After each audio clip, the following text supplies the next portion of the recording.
Panibagong araw, panibagong blessing. At syempre, dahil panibagong araw, panibagong pagmimisyon ulit. Medyo makulimlim nga ngayon, kaya kailangan unahan na natin to bago pa umulan. Kaya nga nag-set up na agad kami ni Mr. Buti na nga lang din at meron tayong masisilungan dito. Dito nga pala tayo nakapag-set up sa may Catholic Church. Kaya maraming salamat po sa pagpapahiram ng lugar ninyo. Marami na nga ring mga batang nag-aabang dito, kaya mainam na din na makapag-set up tayo ng maaga. Buti na nga lang din dahil meron tayong pwede mapagkabitan ng tilon dito. Kaya hindi na rin masyadong maraming gamit yung ibababa ni Mr. Medyo may kabigatan din kasi talaga yung widescreen, tapos yung pinagkakabitan niya medyo mabigat din. Kaya convenient talaga kung tilon yung gagamitin natin. Pero depende lang yun sa lugar. Pero thankful na nga din kami dahil meron na tayo ngayong widescreen. Dati kasi ever since na mag-start si Mr. bilang missionary, tilon lang talaga yung gamit niya. Tapos para naman sa speaker, ang dala pa niya noon ay yung amplifier at doon pa niya i-kinoconnect yung mga speaker na dala niya. Naalala ko pa nga noon, ang dami-dami naming dala ng mga wire. Kaya kapag magliligpit kami ay napakarami talagang alikabok. Tapos pahirapan ka pa kung paano mo isa-set up kasi nga tilon yung gamit. Kailangan meron kang pagsasabitan. Kaya naman laking pasasalamat namin sa Panginoon dahil blessed tayo sa ganitong gawain. Dahil nakikita at nararanasan namin talaga na nag-grow talaga ang ministry. Napakasarap nga lang din talagang balikan kung saan at paano kami nagsimula noon. Sana nga dati pa lang nagsimula na ako mag-video documentation. Pero okay lang yan dahil hindi pa naman huli ang lahat.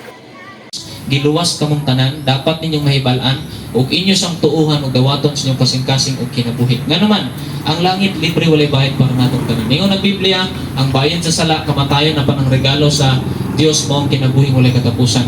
Mayong gitang regalo libre na walay bayad. Usab na nato. Halimbawa, kaning bata, kita ning bulang nga ginadala-dala. Kung imong hatagan og bulay imong anak, pangutana imo ba ni bawion sa iya dili?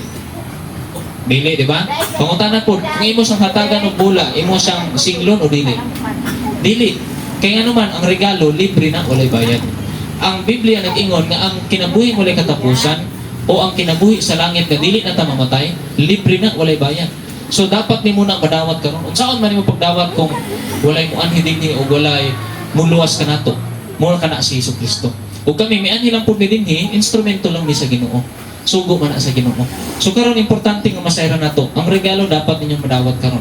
Karon ang ikaduha mahitungod sa regalo. Ang regalo dapat nimo madawatan sa dihang buhi pa ka. Pangutana mo adto ka sa sementeryo. Imong hatagan tong regalo tong imuhang pamilya nga namatay. Kadawat pa ba sa regalo? Dili na. Kay patay naman siya. Di ba? Bisan unsaon nimo dala dito regalo dili na sa kadawat.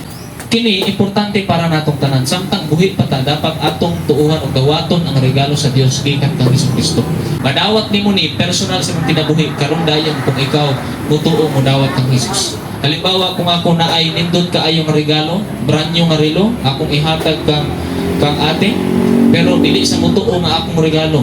So kung dili sa mutuo, dili niya madawat. Kung dili niya madawat, dili niya maangkon. Sabta na to?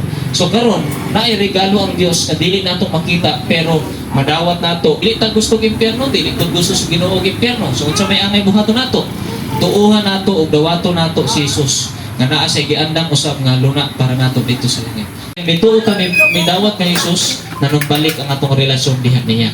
So ingana kay importante ang atong pagtuo pagdawat ni Jesus. Okay? So kana importante nga ato ning seryosohon, okay? So mga bata ha, sa sunod basta mag-ampo gani na mo sa inyong kapilya o bisan asa dapat dili mag yaga-yaga. Magsananay ang tatay nagseryoso. Importante ni nasabtan ninyo. Nga naman, ang Ginoo nagbuhat nato wala sa nagyaga-yaga sa ato ang kinabuhi. Nasabtan nato? Oh, kaya kung mo ang kinabuhi, di naman ta mag-iayaga. Muhilak man ta magdamoy-moy, mangayo dayon sa Ginoo tsansa sa atong kinabuhi. Nasabtan nato? Thank you Lord dahil hindi mo hinayaan na tumuloy yung ulan. At bonus pa nga dahil maaga rin tayo nakatapos. At syempre makakapunta agad tayo doon sa susunod natin na area. Gaya nga ng na-share ko kanina, matagal nga kami makapagligpit ng mga gamit noon. Kaya sobrang thankful talaga kami dahil tunay na pinagagaan ng Panginoon ang sitwasyon natin. At maraming salamat din sa inyo mga kamisyon sa patuloy niyong support. Kaya hanggang sa susunod ulit, God bless!